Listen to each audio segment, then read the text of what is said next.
Educando para la vida. Material educativo para la vida presente y futura. Presenta una serie de enseñanzas para sus inquietudes espirituales.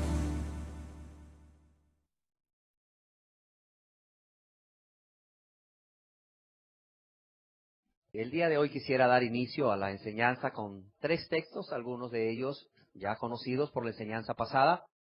Primero de ellos está en Primera de Corintios, capítulo 1, verso 22. Dice así: porque los judíos piden señales y los griegos buscan sabiduría. Es el apóstol Pablo hablando después de una larga experiencia como apóstol, como predicador, como misionero. Dice, porque los judíos piden señales y los griegos buscan sabiduría.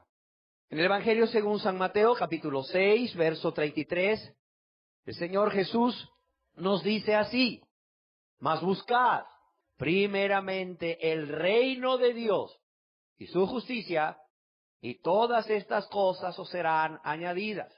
Mas buscad primeramente el reino de Dios y su justicia, y todas estas cosas os serán añadidas. Y en el Evangelio según San Lucas, capítulo 16, verso 16, el Señor Jesús nos dice, con respecto de este reino de Dios, con respecto de este reino de los cielos, dice, la ley y los profetas eran hasta Juan. Desde entonces, el reino de Dios es anunciado. Desde entonces, el reino de Dios es anunciado y todos se esfuerzan por entrar en él. ¿Está usted decidido a buscar primeramente el reino de Dios y su justicia?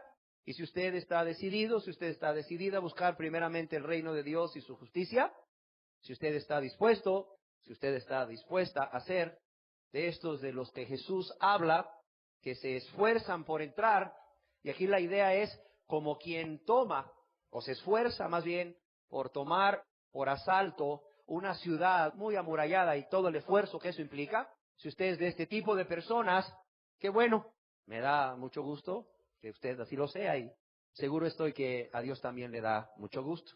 Y quisiera darle hoy la más cordial bienvenida a una serie de enseñanzas acerca del reino de Dios o del reino de los cielos, para que usted, que está decidido o decidida a buscar primeramente el reino de Dios y su justicia, pueda conocer qué es el reino de Dios, pueda conocer también qué no es el reino de Dios, y así tenga usted una mayor claridad en este momento en su búsqueda de este reino.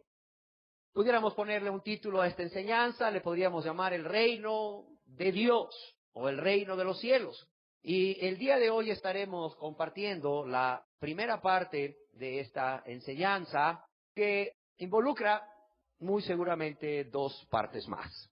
Quiero comenzar la enseñanza del día de hoy diciendo que la palabra reino, al cual nos estaremos refiriendo en esta y en algunas otras enseñanzas, proviene de una palabra griega que es la palabra basileia o basileia, que aparece 162 veces en el Nuevo Testamento. Y básicamente se dan 3 definiciones generales de la palabra reino. Y la primera es gobierno de un rey o soberanía. La segunda es posesión de autoridad real y ejercicio pleno de esa autoridad real que se posee. Y la tercera es un reino que implica obligatoriamente reinar o gobernar sobre siervo, sobre territorio y también la proclamación de leyes. Y antes de examinar qué es el reino de Dios y qué no es el reino de Dios, yo considero necesario que primeramente estudiemos en esta primera parte de esta enseñanza del reino de Dios o el reino de los cielos, cuántos reinos hay en la actualidad. Y yo quisiera que usted empezara desde hoy, en que empezamos a estudiar cuántos reinos hay en la actualidad, usted objetivamente, honestamente, pueda ir meditando en qué reino usted se ubica.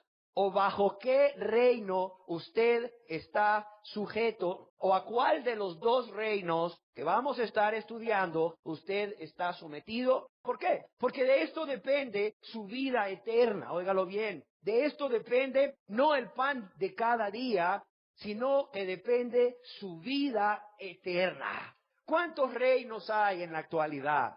En la actualidad hay 2 reinos solamente. 2 reinos. Y a estos 2 reinos pertenece todo el mundo, a uno o a otro.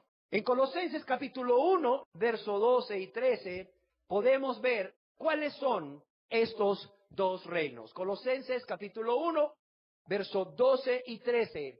Dice así el apóstol Pablo: con gozo, dando gracias al Padre, que nos hizo aptos para participar de la herencia de los santos en luz, el cual nos ha librado de la potestad de las tinieblas y trasladado al reino de su Hijo amado. Dice la palabra de Dios, dice el Espíritu Santo a través del apóstol Pablo, que hay 2 reinos, y aquí los vemos claramente, donde dice que Dios nos ha librado de la potestad de las tinieblas y que Dios nos ha trasladado al reino de su amado Hijo. ¿Cuáles son entonces estos 2 reinos? El primero lo encontramos en la afirmación: nos ha librado de la potestad de las tinieblas. El primer reino es el reino de la potestad de las tinieblas. ¿Qué es la palabra potestad? La palabra potestad es poder, es dominio, es autoridad. Y la palabra tinieblas es, entre otras cosas, espíritus infernales que se oponen a Cristo. Cuando dice que Dios nos ha dado libertad o nos ha librado de la potestad de las tinieblas, quiere decir que Dios libra a las personas de la autoridad, de el poder, de el dominio de espíritus malignos que se oponen a Cristo. En otras palabras, podemos llamar a esta potestad de las tinieblas el reino de las tinieblas, porque como todo reino ejerce poder, ejerce autoridad, ejerce dominio sobre personas. Y el primer reino, y es el reino del cual nos estaremos refiriendo hoy, es el reino de las tinieblas. ¿Cuál es el segundo reino? Aquí mismo lo vemos, dice que Dios, el Padre, nos ha librado de la potestad de las tinieblas y nos ha trasladado al reino de su Hijo amado. Tenemos otro reino, el reino de su Hijo amado, el reino de Cristo, el reino de Dios, el reino donde Jesús reina sobre también personas o súbditos. Antes de ver qué es el reino de Dios y qué no es, me gustaría que pudiéramos estudiar para comprender mejor el segundo reino o el reino de Dios, cómo es este primer reino. También me gustaría ver cómo es este primer reino, el reino de la potestad de las tinieblas, el reino de la autoridad y poder de espíritus infernales, no solamente con el propósito de que podamos comprender cómo es el segundo reino, o el reino del Hijo amado, el reino de Cristo, o de Dios, o de los cielos, sino también para que cada persona aquí, como dijimos al principio, de manera honesta, mire a qué reino está sometido.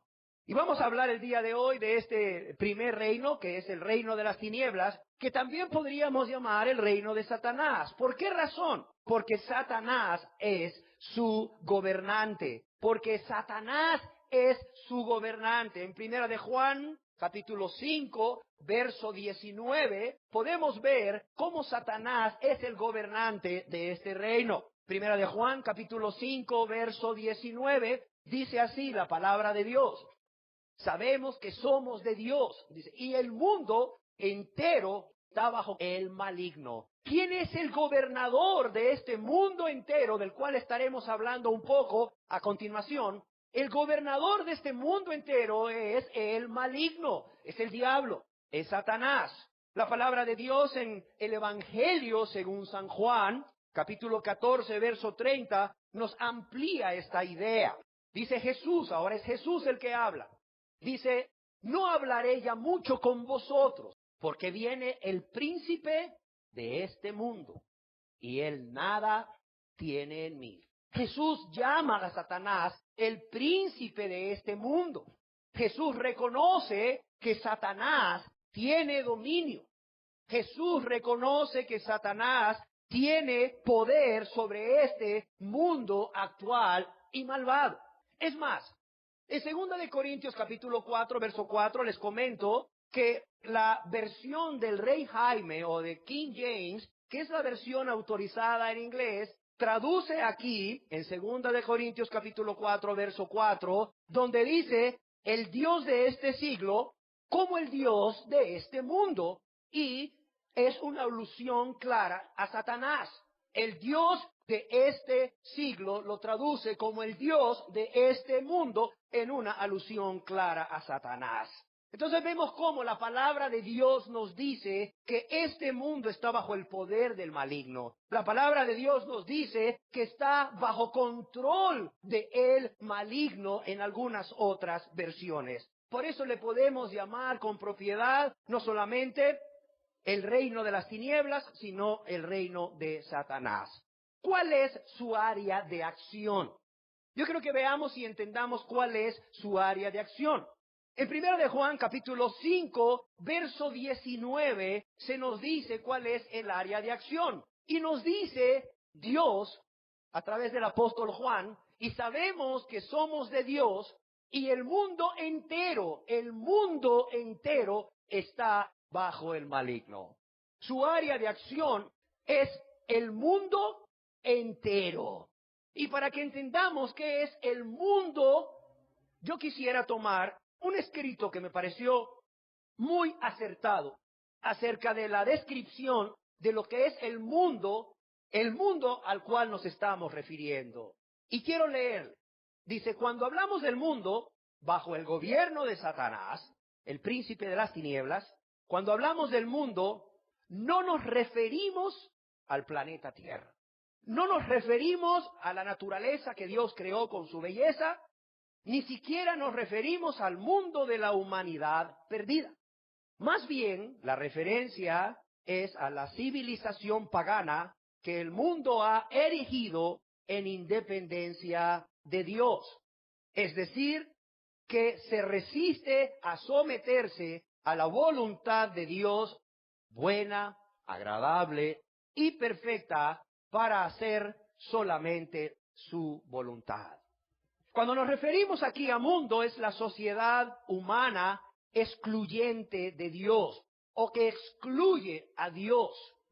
Pero no solo eso, es la sociedad humana donde se dice creer en Dios y se proclama a Dios, pero donde Dios no ocupa el primer lugar.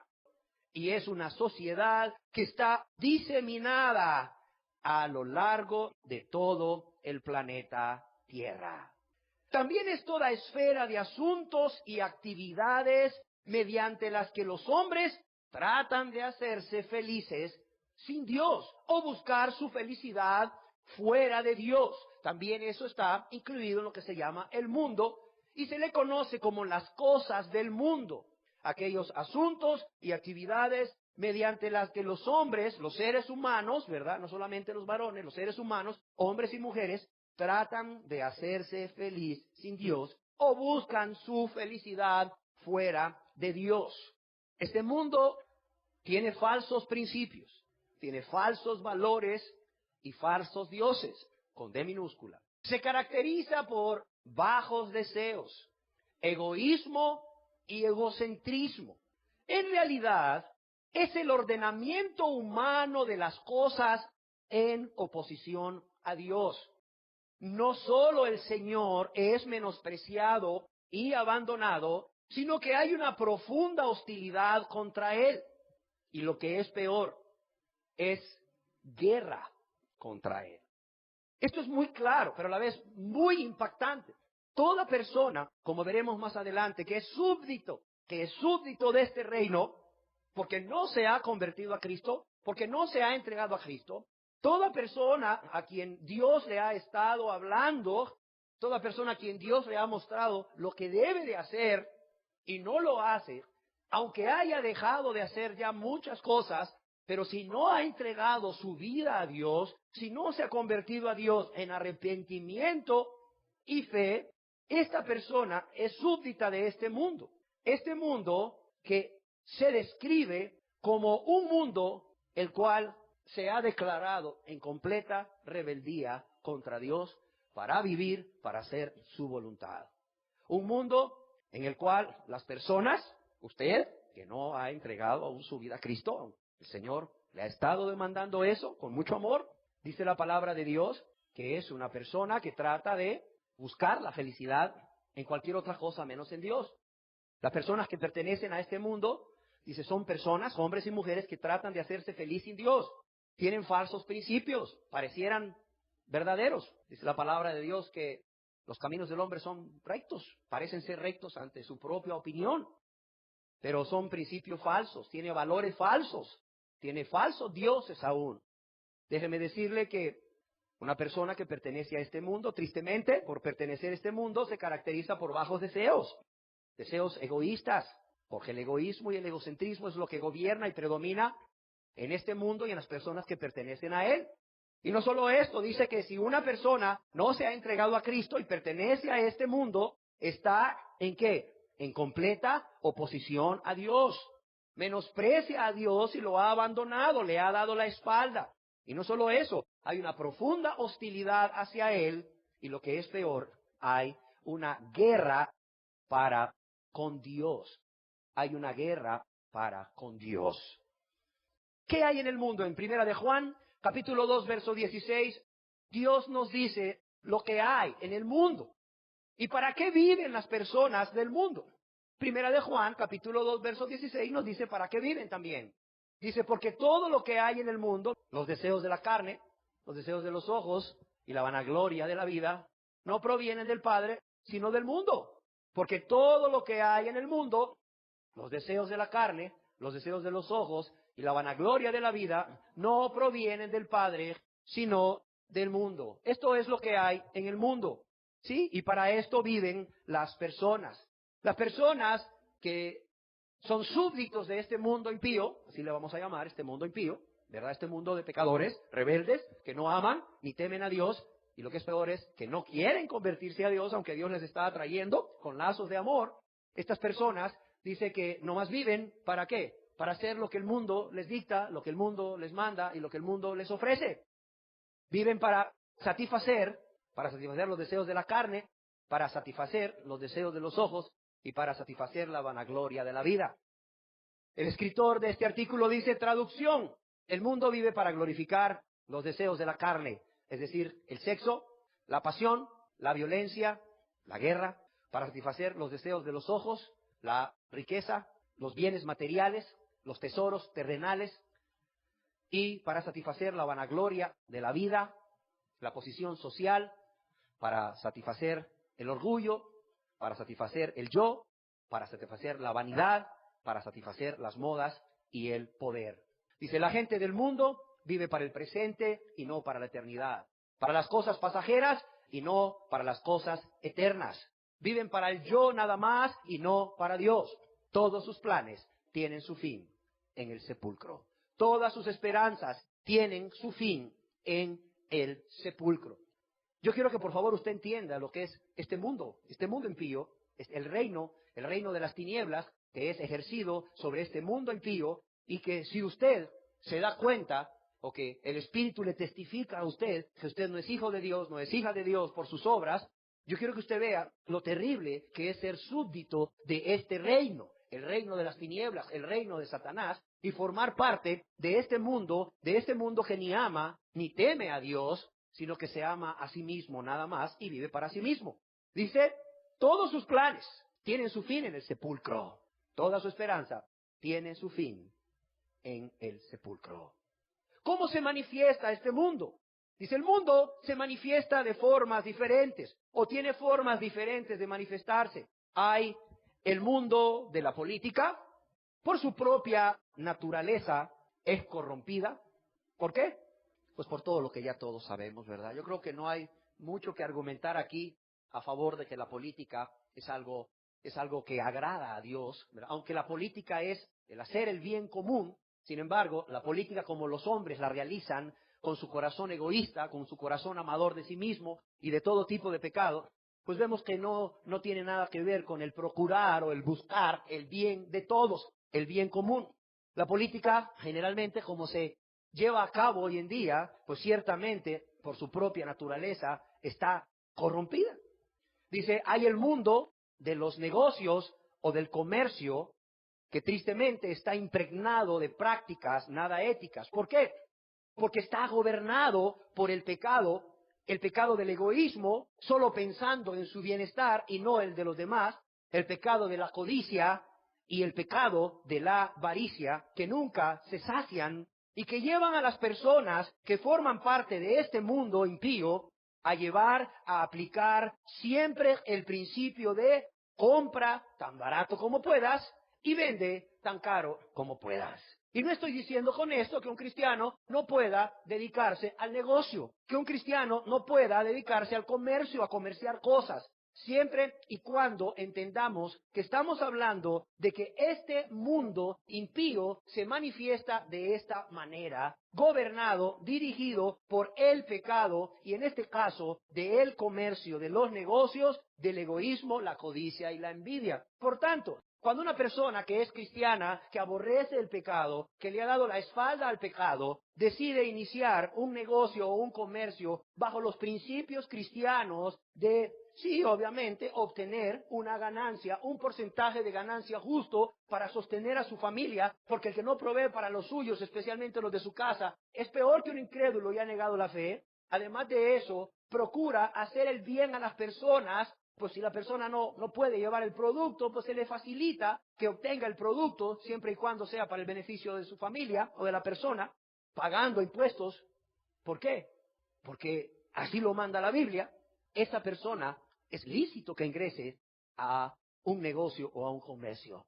Pero que quede claro que estamos hablando de cómo se manifiesta el mundo. No estamos satanizando el comercio, pero sí estamos hablando claramente cómo se manifiesta el mundo impío en los negocios y en el comercio. Es más, el autor de este artículo comenta que hay un mundo religioso, es decir, hay dentro de este mundo organizaciones humanas que este mundo mismo ha creado para tranquilizar las conciencias de aquellos que en determinado momento son despertados por el Espíritu Santo acerca de su condición de pecado para que busquen al Salvador. El mundo ha creado estas organizaciones religiosas para que las personas puedan acudir ahí, para que las personas, tristemente, ¿verdad?, puedan ser engañadas, para que esa obra del Espíritu Santo sea contristada, diciéndoles en esos lugares, no te preocupes, eso es el diablo que te quiere robar la bendición, no puede ser Dios el que ha provocado esta tristeza,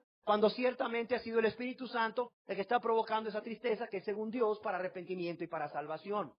Este mismo mundo tiene una organización religiosa humana que se encarga de transmitir falsas doctrinas. Y cuando digo falsas doctrinas, son doctrinas bíblicas que están viciadas, mitad verdad, mitad mentira, lo cual viene a ser una mentira. ¿Para qué? Para engañar a aquellos que con un corazón duro, que con un corazón menospreciador del amor de Dios y la misericordia de Dios, andan buscando oír solamente lo que quieren oír y no lo que Dios quiere decirles. Este mundo sobre el cual gobierna Satanás es completo. Tiene un mundo religioso donde ¿qué? Donde sus obispos o donde sus pastores se disfrazan como ángeles de luz. Sí, se disfrazan como ángeles de luz para transmitir mentira, para transmitir engaño y para confirmar a las personas en su maldad, para confirmarlas en su pecado, para confirmarlas en su engaño y para decirles no lo que Dios manda, no lo que Dios quiere decirles por amor a estas almas, sino lo que quieren oír. Sí, y hay muchos lugares, muchísimos lugares. El diablo está activo, Está activo el diablo en su mundo, creando un mundo religioso. Y el escritor de este artículo dice, el mundo religioso, el cual tiene las manos manchadas con la sangre de Cristo. el cual tiene manchadas las manos con la sangre de Cristo. ¿Por qué? Porque crucificaron a Cristo en el año 30 después de Cristo, o en el año 33, depende de qué calendario te rijas. En el año 30 o 33 crucificaron a Cristo, pero a partir de allá para acá, durante generaciones tienen las manos manchadas con la sangre de Cristo. ¿Por qué? Porque lo siguen crucificando con sus pecados. Lo siguen crucificando con sus pecados. Dice, está el mundo del arte, de la música y de la cultura. Ay, dirá usted, ¿qué vino hoy bien fanático el predicador? No, es un artículo. Por eso traje el artículo. Dice, está el mundo del arte, el mundo de la música y de la cultura. El nombre de Cristo es excluido de ella. ¿Por qué? Porque causa desasosiego, causa intranquilidad y porque es aborrecido. Seamos claros. Echémosle hoy, a ver, una miradita rápida al mundo del arte, al mundo de la música y de la cultura. ¿Quiénes son los principales expositores en el mundo del arte, en el mundo de la música y en el mundo de la cultura? Personas que no son cristianas. Ay, pero qué lindo pinta, pero aborrece a Cristo, hombre. Imagínate que alguien, ¿verdad? Va tu hijo en la calle con una mochila y tu hijo, ¿verdad? De 18 años que tanto amas, viene un hombre y le roba la mochila y no contento con robar la mochila le pega un tiro y lo mata. ¿Cómo ves? Y lo mata ahí, ¿verdad? Le encontraron los documentos, andaba ahí, ¿verdad? El teléfono de tu casa, te llaman a tu casa y te dicen que ahí está un joven que en la cartera le encontraron la identidad, que se llama fulano de tal, que estaba ese teléfono y que está muerto. Imagínate, padre de familia que estás aquí, ¿cómo te pondrías? Como loco, no me pondría como loco. Salgo corriendo y llegas y lo ves ahí tirado, ensangrentado, 19 años de vida, toda tu vida entregada a ese hijo, ese hijo de tus entrañas, madre, ese hijo de tus amores, padre. Pero a los 10 días recibes una pintura con una dedicatoria para ti, con mucho respeto, ¿verdad? Y cariño del que asesinó a sus hijos, ¿verdad? La pondrías, me imagino, en la sala, claro está. Muy linda, ¿eh? El que lo mató era un hombre que había estado preso 2 veces antes y aprendió a pintar ahí en la penitenciaría. Me imagino que la pondrías en la sala, quizás la pondrías, como es muy bonita, en tu cuarto, en la cabecera de tu cuarto para verla. Imagínate que te manda una canción muy bonita, no hombre, digna de sacarla al aire ahí en todas las radios y se ganarían millones. Te manda una canción, ¿cómo ves? Me imagino que la pasarías oyendo todo el día. No hombre, la aborrecerías, hombre, ¿por qué? Porque quien lo hizo fue el que mató a tu hijo. Oye, estas personas, mira, no estoy en contra de que aprecies algo muy bonito. Qué bonito este cuadro, qué bonito esta pintura, pero apasionarte por ese cuadro, ir a gastar miles en un cuadro, apasionarte ahí por una canción, o simple y sencillamente dedicarle 3 minutos a una canción de este mundo que está cargada de amargura, que está cargada de pasión sexual, sí, que está cargada de concupiscencias. Mira, por muy bonita que sea la tonadita, mira, no vale la pena, hombre, con solo pensar, ¿quién fue el que la hizo? Es increíble que hoy en día los cristianos se apasionen por estas cosas, hombre. Es más, hay gente que dice, es que a mí lo que se me dificulta a usted para entregarme a Cristo es dejar la música, es que es mi pasión, dice, la música. Me encanta fulano de tal, me encanta sutano de tal, ¿verdad? Y la verdad es que, no sé, la verdad es que es lo único. No es lo único que te dificulta entregarte a Cristo. No, es tu corazón duro, es tu corazón menospreciador, es tu corazón insensible, es tu corazón que no ama a Cristo y punto. No es la música de fulano y sutano. Sí te gustará mucho, a mí también me gustaba la música y la dejé a un lado, hombre. ¿Qué es eso con lo que hizo Cristo por mí en la cruz? Oiga, ¿quiere que le diga una cosa? No hay más preciosa armonía que el silencio que hubo en esa cruz cuando el Salvador murió por nosotros. No hay melodía más preciosa que el silencio que hubo en esa cruz de cuando el Salvador murió por nosotros. Y no hay melodía más preciosa que la expresada cuando Jesús dijo, consumado es. ¡Qué melodía tan preciosa! Imagínense, qué cosa más bella en la cruz del Calvario, Jesús, el justo, muriendo por los injustos, Jesús, el Rey de reyes y Señor de señores, humillándose hasta la muerte. Y no solo eso, diciendo, Padre, consumada es la salvación de todos los pecadores que crean en mí como su Señor y Salvador. ¡Qué melodía más preciosa esa palabra! Sí, Dice, es que lo único que me impide entregarme a Cristo es la música. Mira cómo me encanta la música, tengo un montón de CDs. No, yo también los tenía y los quemé, hombre, ni los regalé ni los vendí. Los quemé para que nadie del basurero se los llevara. ¿Por qué? Porque yo había encontrado una mejor obra de arte. Jesucristo, el Rey de Reyes y Señor de Señores, muriendo por mí en esa cruz. ¿Qué obra de arte de amor más grande? Piénsalo. ¿Qué obra de arte de amor más grande? Jamás ningún pintor, jamás ningún escultor hubiese concebido esa obra de arte de amor tan grande como el Padre la concibió ahí en la cruz del Calvario al permitir que su Hijo Jesús, su Hijo amado, muriera por nosotros. Y mira, el que está enamorado de Cristo es un apasionado por Cristo. Mira, los del mundo se apasionan por el arte de ahí de un pintor, se apasionan por la escultura de un escultor, se apasionan por la música de un cantante. Sí, que tienen todos sus discos, todos sus cassettes, todos sus póster, van a todos sus conciertos. El que es cristiano, el que pertenece al reino de Cristo y de Dios, mira, se apasiona por una sola cosa. Se apasiona por su Señor y Salvador, Jesús. Y punto. Y está apasionado por esa obra de arte, de amor tan grande, tan hermosa, tan bella que hizo el Padre, que es Cristo Jesús muriendo en la cruz del Calvario. Y eso es el motor de toda su vida. Hay el mundo del espectáculo también. Hay el mundo del espectáculo. Dice, el mundo entreteniendo al mundo. A veces a mí me duele mucho ver a mucha gente que no ve cómo los demás están tan necesitados a su alrededor y se atreven a ver ahí en la televisión hay un programa mundano, el mundo entreteniendo al mundo. Y no quiero aguar la fiesta muchos hoy, ¿verdad? Estamos en época ¿de qué? De campeonato, sí.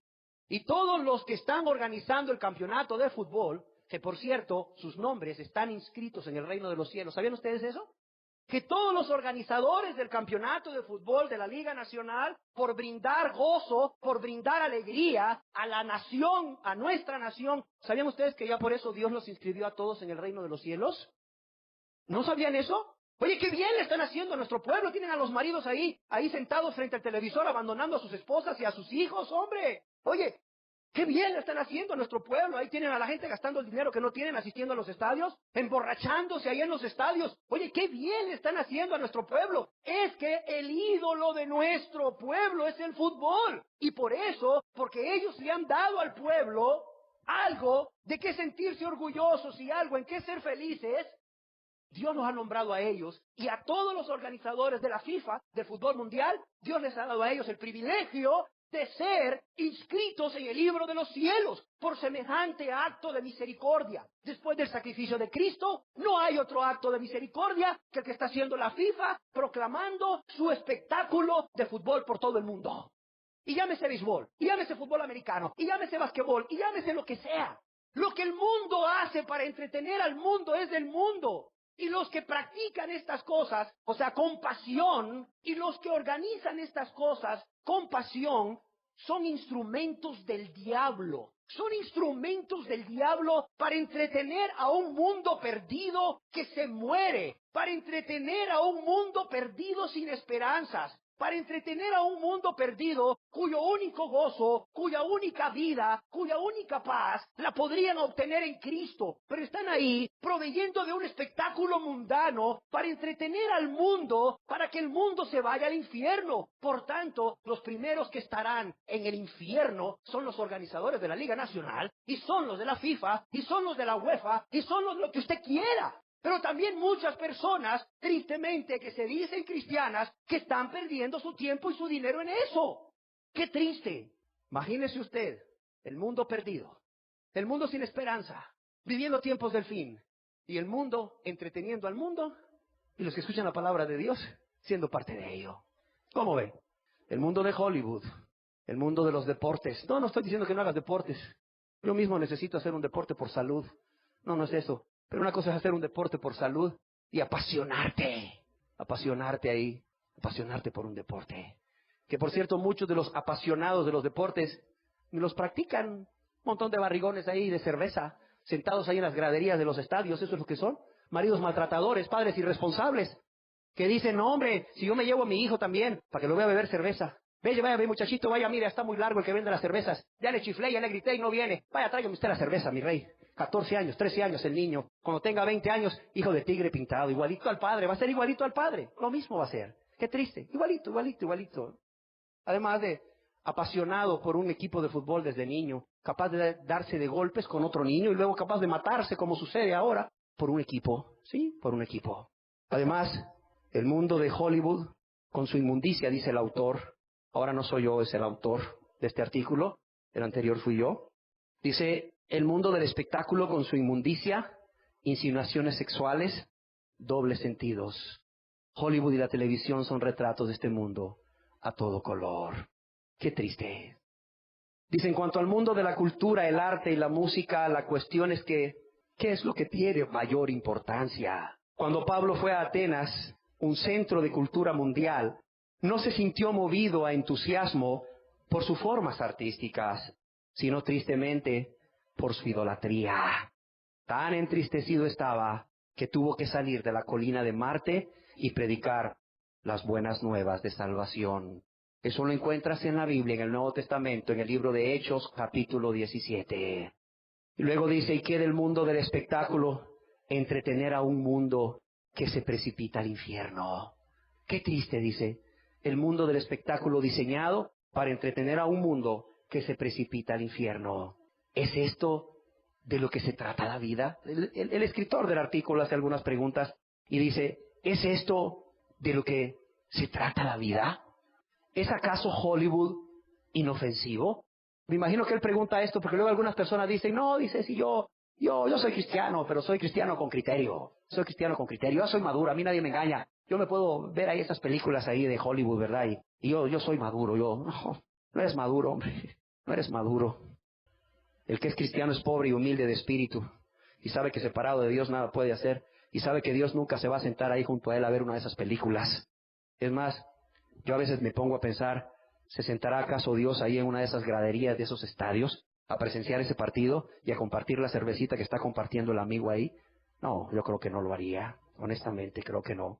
Ni compartiría las películas ni los programas de televisión que hoy Hollywood está creando como algo que, pues a la verdad es inofensivo, para nada. Dice el escritor, ¿o es que el cine y la televisión promueven la pureza?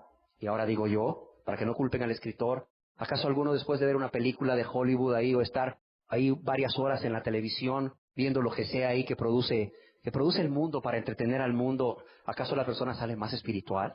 ¿Acaso sale más llena del espíritu? ¿Más dispuesto a obedecer a Dios? ¿A glorificarlo? ¿A servirlo? Para nada.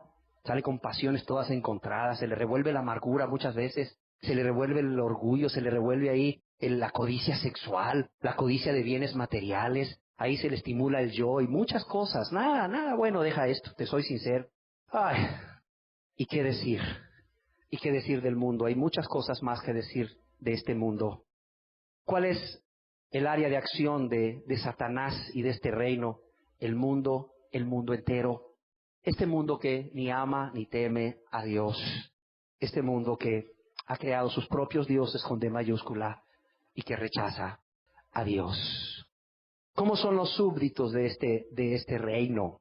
Dice la palabra de Dios que los súbditos de este reino se caracterizan porque aman el pecado, y porque aman el pecado lo practican, están continuamente cayendo en un pecado. Llámese enojos, pleitos, celos, envidia, enemistades, codicia, adulterio, fornicación, avaricia, borrachera, envidia, amargura, amor al mundo y las cosas del mundo, sí, hipocresía, mentira, lo que sea.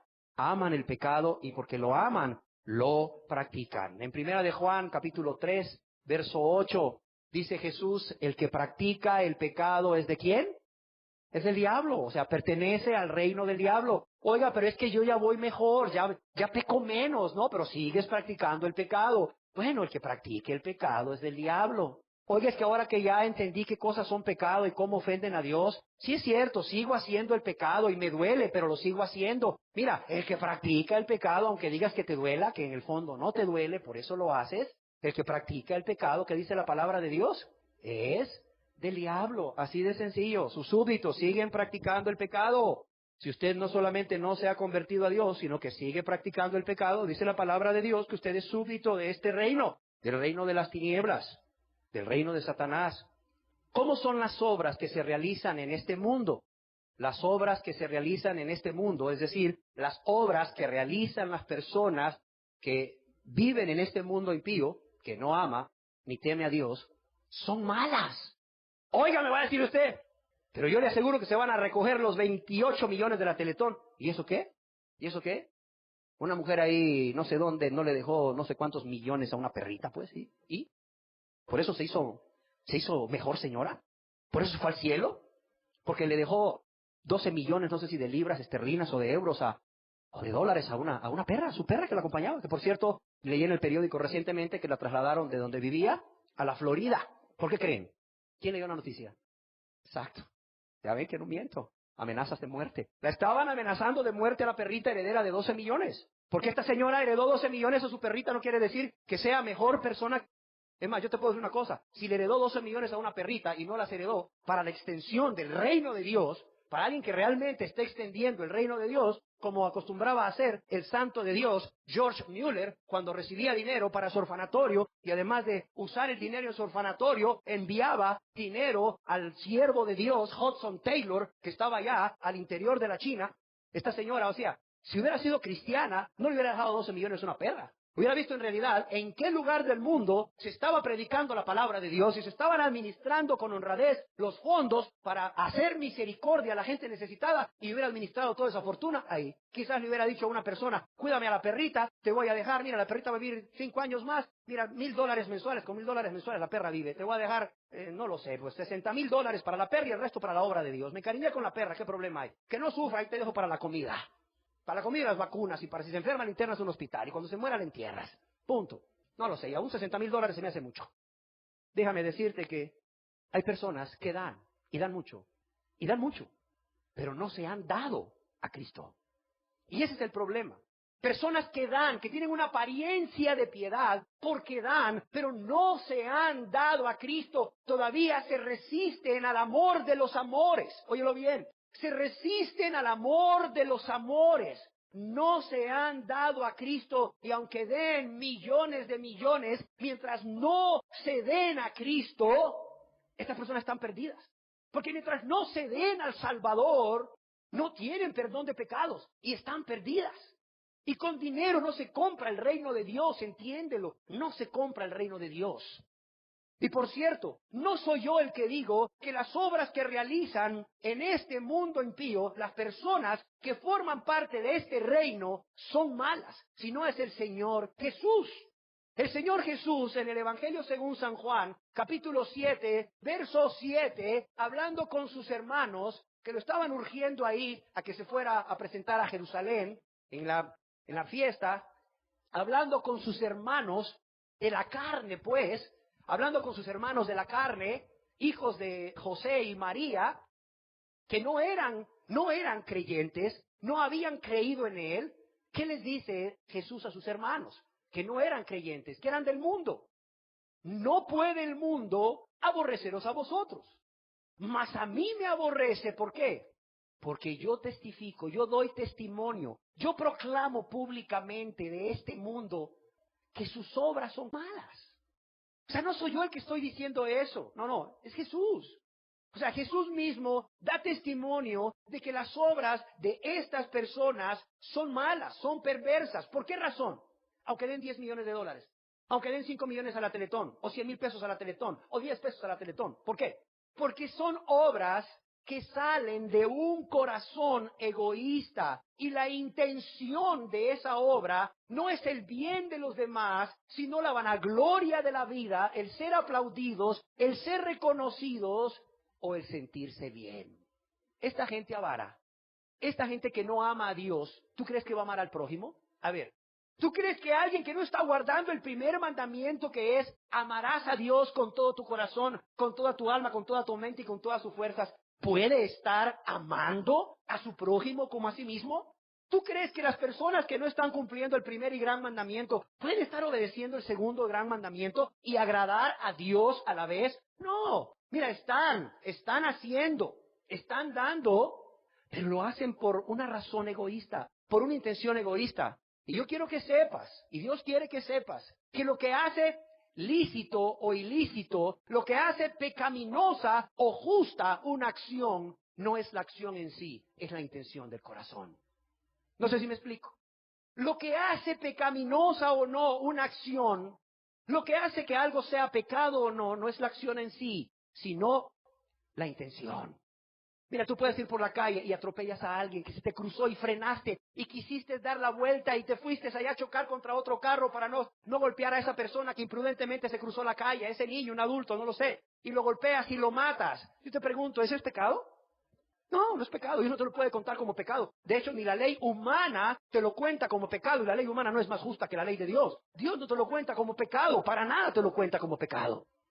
A eso sí, pero tienes rencor en tu corazón, y ves a una persona, y dices, allá va, y vas y lo sigues, y le pegas 3 tiros por la espalda, eso es pecado. O vas y le dices a alguien, mira, yo te voy a pagar una cantidad X para que vayas a matar a fulano de tal, eso es pecado. Porque ¿cuál fue la intención del corazón? El odio, el rencor, el resentimiento, la amargura, como le llames. Déjame decirte que muchas cosas buenas, aparentemente, ante los ojos de Dios son malas. Y ese es el gran engaño de la gente que dice, no hombre, si yo soy bueno, fulano de tal es bueno. Mire, yo soy buena, fulana de tal es buena. ¿Por qué hace? No, mira, si no ha entregado, si no se ha dado primeramente a Cristo en arrepentimiento y fe, en confianza para perdón de pecados, todo lo que haga esa persona proviene de un corazón egoísta, con intenciones egoístas, así de sencillo. ¿Cómo son las obras de las personas que viven en este reino? Dice la palabra de Dios a través de Jesús que son malas. Y en el Antiguo Testamento, a través del profeta Isaías, ¿cómo ve Dios las obras de las personas que pertenecen a este reino de las tinieblas o de Satanás? Las ve como trapos de inmundicia. Antiguo Testamento las ve Dios como trapos de inmundicia. Nuevo Testamento, Jesús, Dios mismo, Dios hecho hombre, verdadero Dios y verdadero hombre, dice que son malas, son perversas. Así son. Por eso el apóstol Pablo, lleno del Espíritu Santo, o más bien el Espíritu Santo en el apóstol Pablo, decía, no hay justo ni aún uno. Los que pertenecen a este reino de las tinieblas, no hay justo ni aún uno. Los que pertenecen a este reino de Satanás, no hay justo ni aún uno. No hay quien haga lo bueno. No hay quien haga. No hay quien haga lo bueno.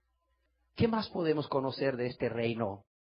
En este reino, Cristo es aborrecido por los súbditos de este reino. Óigalo bien. Hay gente que pertenece al reino de las tinieblas y dice, no, sí, yo amo a Dios, hombre, usted que sabe. Yo lo amo a Dios, pero a mi manera. Yo amo a Dios a mi manera. Yo lo amo a mi manera. ¿Usted qué sabe? ¿Usted qué sabe que hay en mi corazón? Eso es entre Dios y yo, hombre. No estoy hablando. Yo amo a Dios, pero a mi manera. No, dice la palabra de Dios, que en este reino Cristo es aborrecido. No solo la palabra de Dios. Dios mismo hecho hombre, Jesús, dice, da testimonio, no solamente que las obras de este mundo, o sea, de las personas que pertenecen a este reino demoníaco, son malas, sino que las personas, los súbditos de este reino, aborrecen a Cristo. Jesús lo dice en el Evangelio según San Juan, capítulo 15, verso 18. Si el mundo os aborrece, dice a los discípulos, ahora sí, a cristianos, si el mundo os aborrece, sabed que a mí me ha aborrecido antes que a vosotros. Si el mundo os aborrece, sabed que a mí, dice Jesús, me ha aborrecido antes que a vosotros. Yo quisiera imaginarme por un momento el dolor que ha de haber habido en el corazón de Cristo cuando hizo esta afirmación ante sus discípulos. Sabed que a mí me ha aborrecido primero. Sabed que a mí me ha aborrecido primero. Sabed que en lugar de arrepentirse y suplicar misericordia, han aborrecido, se han convertido en enemigos de aquel que ha dejado el cielo, que ha dejado la gloria y que ha muerto. ¿Y de qué manera? En la cruz, para salvarlos. Y que ha resucitado con poder para salvarlos. ¡Qué impresionante! Sabed que a mí me han aborrecido primero. Jesús sabía lo que había dejado, ¿sí o no? Los judíos no creían que Él provenía del Padre. Los judíos no creían que Él y el Padre eran uno solo. Los judíos no creían que Él venía del cielo. No creían. Jesús sabía quién era Él. Jesús sabía que Él era Dios. Él sabía que Él era Dios. Él sabía que Él y el Padre eran uno. Él sabía que Él, estando en la gloria, recibiendo la honra y la gloria en el cielo, había dejado todo. Él sí lo sabía. Y cuando vino a esta tierra, ¿qué se encontró? Que a lo suyo vino y los suyos no le recibieron. Al contrario, ¿sabes qué gritaban? Crucifícalo, crucifícalo. Y Pilato volvía a decir, ¿qué haré pues con Jesús llamado el Cristo? Y decían, crucifícalo, crucifícalo. Que su sangre sea sobre nuestra cabeza y sobre la de nuestros hijos. Es decir, lo estamos haciendo conscientemente. Conscientemente te pedimos que lo crucifiques, porque lo aborrecemos a Él y queremos a Barrabás. Se convirtieron en enemigos y asesinos de aquel que dejó el cielo y la gloria. Y hoy igual. ¿Sabes qué grita cada persona? O sea, con su pecado. Mira, Cristo, te aborrezco. O sea, te aborrezco. Me amo a mí mismo. Me amo a mí misma. Amo el deleite que produce este pecado. Mira, Jesús, cómo me deleito en el pecado. Aunque tú ahí te retuerzas de dolor, a mí no me importa. Aunque te duela, aunque sé que te duele el que yo te ofenda, no me importa, no me interesa. No me interesa que ahí te revuelques de dolor. No me interesa, no me interesa. Es más, te aborrezco, te rechazo, me declaro tu enemigo, me declaro tu enemiga. Cristo es aborrecido en los miembros, en los seguidores, en los súbditos de este mundo. Pero no solo Cristo es aborrecido. Jesús mismo dice que los cristianos son aborrecidos. Que los cristianos son aborrecidos. Mira, si aquí hay un cristiano o una cristiana que te ves tentado a ceder, a participar en las cosas de este mundo perverso, por amor, ¿verdad? A los impíos. Mira, cree que no es por eso que se van a salvar. Es porque Dios haga la obra a través de ellos por su Espíritu Santo. Es porque tú con tu boca y con tu testimonio les estés compartiendo lo que Dios demanda de ellos y cuál es la vida agradable a Dios. Porque quiero que sepas que mientras tú te desvives o te tratas de desvivir por agradarlos a ellos, ellos te aborrecen. Así de sencillo. Oye usted, ¿sí? Ellos te aborrecen. No lo digo yo, lo dice Jesús. Si yo lo dijera, podrías no creer, si así te conviene no creer. Pero lo dice Jesús. ¿Y vas a dudar de Cristo? Juan, Evangelio según San Juan, capítulo 15, verso 19. Evangelio según San Juan, capítulo 15, verso 19. Dice Jesús, si fuerais del mundo, si pensaras como ellos, si tuvieras los mismos sentimientos que ellos, si amaras las mismas cosas que ellos, si actuaras como ellos, el mundo amaría lo suyo. ¿Sí queda claro? Pero porque no sois del mundo, fíjese bien, el cristiano no es del mundo, no ama el mundo ni las cosas del mundo, porque no sois del mundo, no ama la manera de pensar del mundo, ni la manera de sentir del mundo, ni la manera de ver las cosas del mundo, ni la manera de actuar del mundo, ni lo que el mundo ama, porque no sois del mundo. Antes yo os elegí del mundo, por eso el mundo te ama entrañablemente cuando haces lo que al mundo le agrada. ¿Así dice la palabra de Dios? No, dice, pero porque no sois del mundo, antes yo os elegí del mundo, por eso el mundo os aborrece. Su mejor cara no es más que una máscara. Su mejor cara no es más que una máscara. ¿Sabes qué sucede en el corazón? Te aborrecen. ¿Cómo lo puedes comprobar? Es sencillo. Participa con ellos una vez en el pecado y dirán que te aman. Pero cuando el Espíritu Santo te hace ver que debiste pararte por Cristo, glorificar a Cristo, aunque tuvieses que sufrir, cuando el Espíritu Santo te muestra que tuviste que negarte a ti mismo, a ti misma y tomar la cruz por Cristo y decir no desde la primera vez, y la segunda vez que te invitan a participar en el mismo pecado, les dices, no gracias, ¿qué crees que va a pasar? Te van a decir, te comprendo, tu religión te lo prohíbe. No, ¿sabes qué? Te van a decir, ¿qué? ¿No vas a participar conmigo en el pecado? ¿Qué te pasa? Si ya lo hiciste una vez. ¿Qué te pasa? Y se van a enojar contigo. Y van a sacar todo lo que traen. ¿En qué? En su corazón. Así de sencillo. Y así te puedes dar cuenta cuál es el sentimiento que había desde el principio. Si desde la primera vez les hubieses dicho no a participar en su pecado, esto que la segunda vez está saliendo de su corazón hubiera salido. Pero como le dijiste que sí, creyendo que de esa manera ibas a colaborar con el reino de los cielos, como le dijiste que sí, creyendo que eso agradaba a Dios porque era por una causa noble, participar en el pecado nunca es una causa noble, ni sirve para una causa noble, sino que es pecar contra Dios, lastimar, ofender al Dios de amor, de misericordia, de compasión, de perdón. Cuando la segunda vez dijiste que no, salió lo que había realmente desde la primera vez en el corazón. En 1 de Juan capítulo 3, verso 13, ya no es Jesús, es el apóstol Juan, el discípulo amado. 1 de Juan capítulo 3, verso 13, mira lo que dice. Hermanos míos, por si se les olvidó lo que dijo Jesús, yo se los voy a recordar. Hermanos míos, no os extrañéis si el mundo os aborrece. No os extrañéis si el mundo os aborrece. Y ahora vemos qué dice el Espíritu Santo a través de Pedro. 1 de Pedro, capítulo 4, verso 4. ¿Por qué aborrece el mundo? A estos, a los del mundo, les parece cosa extraña que vosotros no corráis con ellos en el mismo desenfreno de disolución.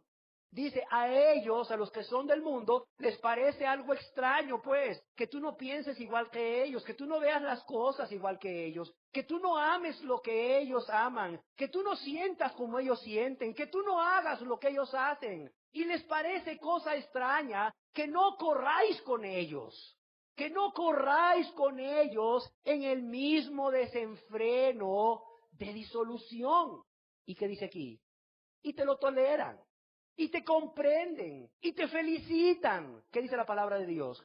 Y os ultrajan. ¿Y os qué? Y os ultrajan. Así de sencillo. Mira, si aborrecieron a Cristo, ¿qué te hace creer que te van a amar a ti? Si aborrecieron a Cristo porque Cristo condenó sus malas obras. Si aborrecieron a Cristo porque Cristo daba testimonio de que sus obras eran malas, ¿qué te hace pensar a ti que a ti te van a aplaudir si tú les das testimonio de que sus obras son malas? ¿Tú crees que te van a aplaudir si al vivir una vida recta, una vida agradable a Dios, haciendo su voluntad, das testimonio de Cristo y de su poder para transformar una vida? Para nada. Déjame decirte lo que decía un escritor. Es un principio básico en la vida humana que la maldad aborrece a la justicia. Y lo repito, es un principio básico a la vida humana que la maldad aborrece a la justicia. Y esto explica por qué este mundo impío aborrece a los creyentes. La vida justa del cristiano pone en evidencia la maldad del incrédulo. La vida justa del cristiano pone en evidencia la maldad del incrédulo. Y el incrédulo, se resiste a ser puesto en evidencia. Y tristemente, en lugar de cambiar su malvada conducta, trata de destruir aquello que lo pone en evidencia. Así de sencillo. Trata de destruir aquello que lo pone en evidencia. ¿Cuál es el estado espiritual de los súbditos de este mundo? Si ya te identificaste como súbdito de este reino de Satanás, de las tinieblas, ¿cuál es tu estado espiritual? En Efesios capítulo 2, verso 1 y 2, dice el Espíritu a través del apóstol Pablo, y Él, Dios, os dio vida a vosotros. Está hablando a cristianos. En ese momento las personas eran cristianas. Y les dice, Él os dio vida, Dios os dio vida a vosotros. ¿Cuándo? Cuando estabais muertos en vuestros delitos y pecados, en los cuales anduvisteis en otro tiempo. ¿Cuándo? cuando eran siervos del reino de las tinieblas, siguiendo la corriente. Aquí es la forma de vivir, el estilo de vida. Y también aquí la palabra corriente no solo quiere decir lo común, lo usual, la forma común de vivir, un estilo de vida, sino que quiere decir de manera permanente, de manera continua. Tiene esos dos significados, la palabra corriente en griego. Dice que estaban muertos en sus delitos y pecados cuando anduvieron en otro tiempo, porque ya son cristianos, pero cuando anduvieron en otro tiempo, cuando eran del reino de las tinieblas, siguiendo la corriente ¿de qué? De este mundo, siguiendo la forma de vida, el estilo de vivir de este mundo, del reino de las tinieblas, de manera permanente, de manera continua. ¿Conforme a qué? ¿Conforme a la voluntad de Dios? No, conforme al que gobierna este reino, conforme al que gobierna este reino de las tinieblas, conforme al príncipe de la potestad del aire, el espíritu que ahora opera en los hijos ¿de quién? De desobediencia. ¿Qué dice Dios? Que las personas que están en ese reino, los que son súbditos de ese reino, su estado espiritual, ¿cuál es? Están muertos en sus delitos y pecados. Y todos los escritores y en todas las naciones, en ese entonces, se usaba a menudo la figura de la muerte. ¿Para qué? Para describir un estado de miseria, óigalo bien, de miseria extrema, una vida miserable. ¿Qué les está diciendo el Espíritu Santo? O sea, Dios que conoce las personas. Porque luego las personas andan con una cara de felicidad, ¿no? Con una sonrisa, los ves contentos, ¿verdad? Pero en la noche los ves solos, los ves vacíos, los ves deprimidos, los ves llorando, los ves llenos de fobias, los ves angustiados por X o Y o Z circunstancia, los ves ahí llorando a solas, apartados ahí donde nadie los vea. Pero en el día todo el mundo los admira, qué alegre, qué lleno de vida, ¿verdad? Qué lleno de vida, qué llena de vida. Pero cuando están a solas, alguien dijo una vez, el ser humano es lo que es cuando está a solas, cuando nadie le ve realmente. El Dios que ve los corazones de estos súbditos del reino de las tinieblas, ¿sabes qué ve? Ve sus miserias, ve sus dolores, ve sus angustias. Es más, ¿sabes qué dice Dios? No hay paz. No hay paz para el impío, dijo Jehová. No hay paz. ¿Por qué crees que Dios dice que no hay paz para el impío? Porque los ve revolcarse en su dolor, en su angustia. Sí, los ve ahí lleno de su migraña por estrés, los ve ahí con su colon por estrés, los ve con su gastritis por estrés, etcétera, etcétera. Ahí los ve con sus insomnios, ahí los ve con sus depresiones. Ahí los ve cuando pasan los pensamientos de suicidio por su mente y dice, ciertamente, dice Dios, no hay paz para los impíos, dice Jehová, entiéndelo, no hay paz. Cristo es nuestra paz por la sangre que derramó en la cruz. Dice, estando muertos, Él os dio vida a vosotros, dice, estando muertos, o sea, viviendo una vida miserable por tus delitos y por tus pecados. Viviendo como todo el mundo vive. Sí, la corriente, lo que es lo habitual de este mundo. Y para terminar, déjeme decirle que si alguien desea ser un seguidor de Cristo, si alguien desea ser cristiano, es llamado no solo a salir de este mundo, sino también a no amarlo. Porque hay personas que pueden salir de este mundo, pero se llevan el mundo en su corazón. Yo no sé si ustedes se acuerdan del pueblo de Israel en Egipto. ¿Se acuerdan? Ese pueblo de Israel, el cual Dios sacó con mano fuerte por medio de Moisés. ¿Lo recuerdan? Ellos salieron de Egipto, ¿sí o no? Dios los sacó de Egipto para llevarlos a una tierra prometida. Pero yo pregunto, ¿sacaron ellos Egipto de su corazón? No. Continuamente decía, ¿por qué nos hiciste salir de Egipto? Continuamente estaban añorando, ¿verdad? Los puerros, las algarrobas y todo lo que comían en Egipto. Eran esclavos, sí, pero ¿cómo, a pesar de que eran esclavos y sufrían, cómo llegaron a amar de tal manera esa esclavitud y a Egipto, que cuando salieron de Egipto, lo llevaban en su corazón? Yo quiero decirte que hoy en día Egipto es prototipo de este mundo rebelde, de este mundo que ni ama ni teme a Dios, de este mundo que no considera a Dios para nada, de este mundo que aborrece a Dios y está en guerra con Dios, así de sencillo, de este mundo que está en continua oposición a Dios. Hoy Egipto es prototipo de este mundo y la gente tristemente dice que sale del mundo y deja de hacer muchas cosas que hacía antes cuando estaba en este mundo, pues, pero todavía trae el mundo en su corazón. La persona que quiere ser cristiana, la persona que quiere ser un seguidor de Cristo, una seguidora de Cristo, no solamente es llamado a salir del mundo, es llamado a algo más, a no amarlo. En 1 de Juan capítulo 2, verso 15, y respaldo todo esto con textos de la Biblia. 1 de Juan capítulo 2, verso 15, dice el Espíritu de Dios a través del apóstol Juan: no améis al mundo. Este es un imperativo, quiero que lo entiendas. Esto no es una sugerencia, esto no es un consejo, es un imperativo. No améis al mundo. Pero no solo no améis al mundo, sino ni las cosas que están en este mundo. Y Dios va más allá y dice, si alguno ama al mundo, el amor del Padre no está en él. Y yo añado, si el amor del Padre no está en él, ¿tú crees que Dios está en él? No, no está en él para nada. Una persona que quiere ser un seguidor de Cristo, una persona que quiere ser cristiana, no ama el mundo ni las cosas que están en el mundo. ¿Por qué? Porque ha entendido claramente lo que el mundo es y lo que el mundo le hace al Dios de amor, al Dios de misericordia, al Dios de perdón. Y esa persona decide ya no más seguir amando la injusticia, sino amar la justicia. Alguien escribió al respecto: el cristiano ha de tomar su puesto fuera de este reino de Satanás, fuera de este reino de las tinieblas, fuera de este reino del mundo.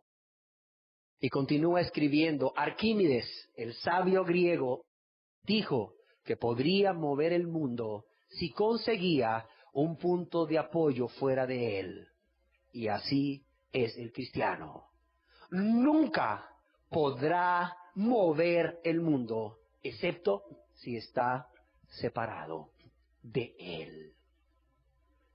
Yo espero que con estas características de uno de estos reinos, usted se dé cuenta no solo de que existen dos reinos, y este es uno de ellos, sino cuáles son las características de este reino, qué está sucediendo en este reino, y qué es lo que los seguidores de este reino hacen con sus obras, cómo son sus obras, qué hacen para con Dios y para con los cristianos.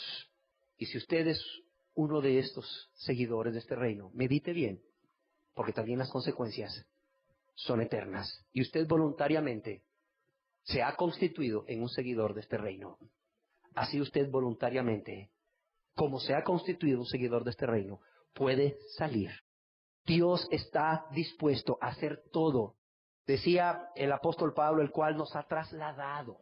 O sea, Dios está dispuesto a trasladarle. Dios quiere trasladarle. Mire, es más, Dios ya ha iniciado la obra de trasladarle, al mostrarle todas estas cosas que hemos estado hablando. Todas estas cosas acerca de la necesidad de buscar primeramente el reino de Dios y su justicia. Dios está ya queriéndole trasladar de este reino de las tinieblas, de este reino de Satanás, de este reino, de este mundo impío, ¿a qué? Al reino de su Hijo amado, mostrándole cómo es este reino, cómo actúa usted, cómo es de terrible ser un miembro de este reino. Por favor, no oponga oposición, no oponga resistencia a lo que Dios quiere hacer en su vida de trasladarle. Al contrario, medite esta enseñanza, póngala en su corazón, permita que esta palabra quede no solamente en su mente, sino en su corazón. Medítela en casa, dedíquele tiempo, sea honesto, sea honesta. Sea honesto, sea honesta. Permita que la palabra de Dios sea como esa espada de dos filos que penetre en usted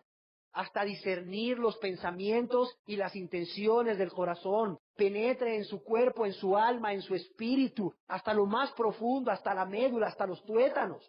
Y permita que Dios que le ama, que Dios que no quiere que usted se pierda, sino que usted proceda al arrepentimiento, le siga hablando a usted. le siga hablando a usted y de esa manera usted pueda ser trasladado al reino de su Hijo amado. Él está haciendo su parte, Él no está obligado, pero por amor la está haciendo. No resista al Espíritu Santo, no resista a esa obra de amor que Dios está haciendo por usted, sí, no lo resista, no la resista. Al contrario, sea serio, sea seria, medite en esta palabra. Medite en esta palabra y dígale, Señor, háblame. ¿Qué más hay que no había entendido? ¿Qué más hay que yo no he visto, Señor? Háblame, Señor. Y no solo eso, Señor, ya no quiero ser partícipe de la injusticia. Quiero hacer lo recto. Quiero hacer lo que es justo. Quiero hacer lo que es agradable a ti, con tu fuerza, con el poder de tu espíritu. Ya no quiero ser un siervo de este reino. Ya no quiero ser un súbdito de este reino que se opone a ti, de este reino en donde eres menospreciado, de este reino en donde eres aborrecido, de este reino donde se te hace la guerra. Ya no, Señor, porque tú me has amado. Porque tú solamente me has amado, porque tú solo has procurado mi bien. Y créame, que si usted con un corazón sincero, con un corazón humilde, va a Dios con esta sencilla oración, y no es que tiene que repetirla así, nomás es un pequeño ejemplo, usted puede decirle a Dios lo que hay en su corazón, lo que usted quiera. Dios va a continuar trasladándole, Dios va a continuar la obra de trasladarle del reino de las tinieblas al reino de su Hijo amado. Demos gracias a Dios por ello. Señor, tú no estás obligado, nunca lo has estado. Señor, nosotros tampoco lo hemos merecido. Mas sin embargo, tú en tu gran amor vienes aún a librarnos del gobierno, del poder de las tinieblas, de espíritus infernales que se oponen a ti. Cuánto amor hay en ti. Que este amor despierte un interés, un deseo en cada persona que no se ha convertido a ti en arrepentimiento y fe. En cada persona a quien el Espíritu Santo le da testimonio de que aún es súbdito de este reino. Aún a cada persona que esté engañada, si así hubiese alguno, Señor. Y completa la obra, Señor. Completa la obra, porque tú no quieres que ninguno se pierda. Tú enviaste a tu Hijo amado a instaurar un reino en esta tierra, tu reino, y quieres que todos entren en él. Quieres que todos sean súbditos de tu reino. ¿Cómo te encargaste de proclamar en todos los rincones de aquella tierra existente y aún de dejarlo plasmado en tu palabra por amor a nosotros, que el reino de los cielos se había acercado, que el reino de los cielos era ahora accesible a cada persona que quisiera entrar en ese reino por medio de la obra de tu Hijo amado en la cruz y en su resurrección? Padre, que sean muchos los que sean trasladados en este lugar. Es mi deseo y el tuyo. Pero tienen que ser ellos, Señor. Tienen que ser ellos los que hagan esa pequeñísima parte que le corresponde, por cuanto tú ya hiciste la tuya, Señor. Padre, te lo suplico, te lo ruego, en el nombre de Cristo Jesús. Amén. Con mano fuerte de Egipto les sacó, les puso en libertad, con gran paciencia y con su eterno amor. Cada día en el desierto les cuidó.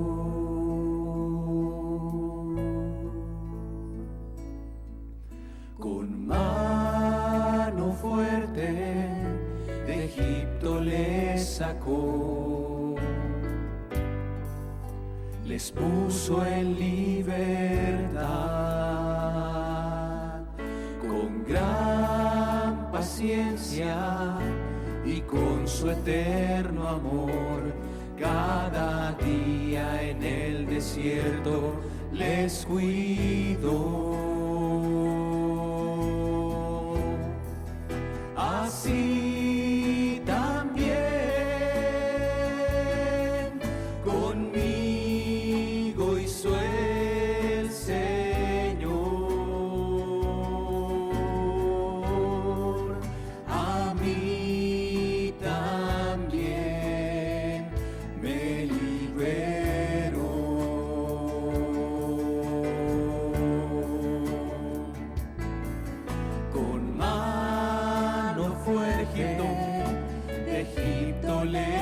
sacó, les puso en libertad,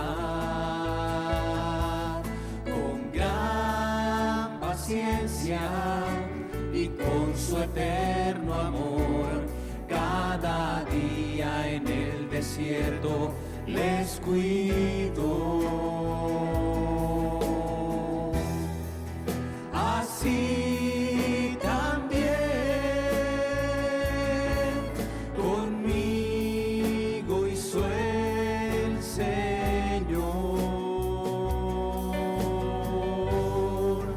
a mí también me liberó.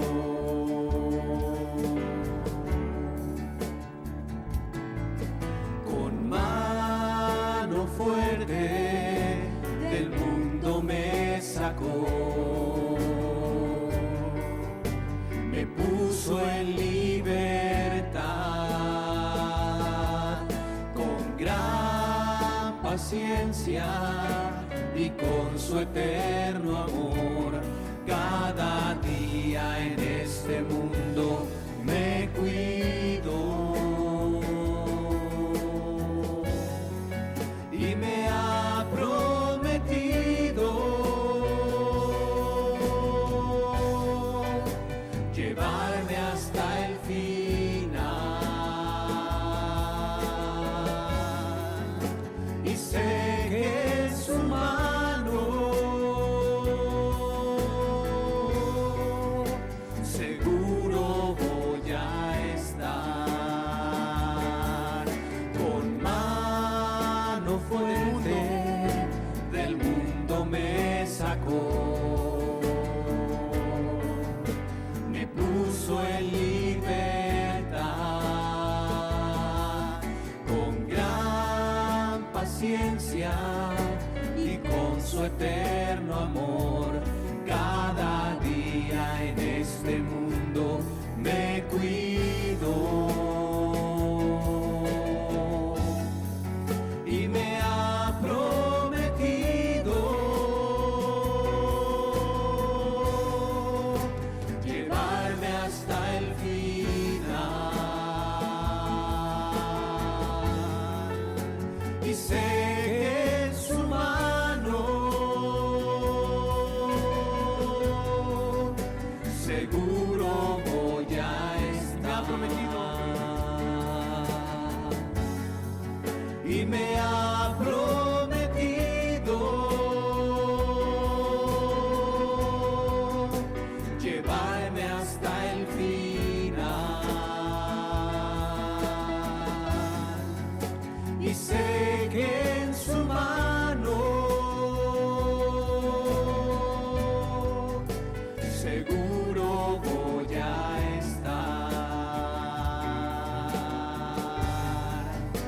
seguro voy a estar, seguro voy a estar, seguro voy a estar, seguro voy a estar.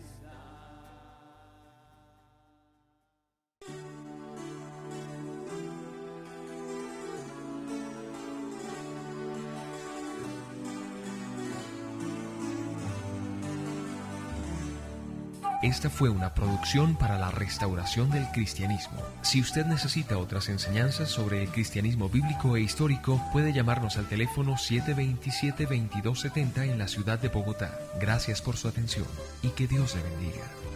Le recordamos que nuestro material está protegido por la ley y su mala utilización es delito.